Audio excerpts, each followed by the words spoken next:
Good morning mga idol. Nagtatanim tayo ng ampalaya.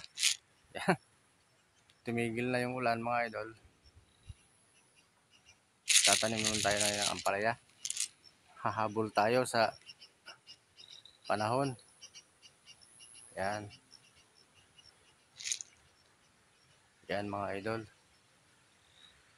Ito pala yung ating taniman. Maganda na yung ating kamuting kahoy. Mga idol. Tapos ito yung bago nating tanim. Punong kahoy din. Ano din sa kabila.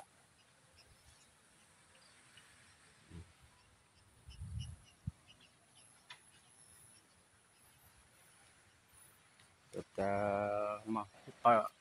paambon-ambon na lang mga idol. Okay na, tama-tama na to. Magtanim tayo ng ampalaya.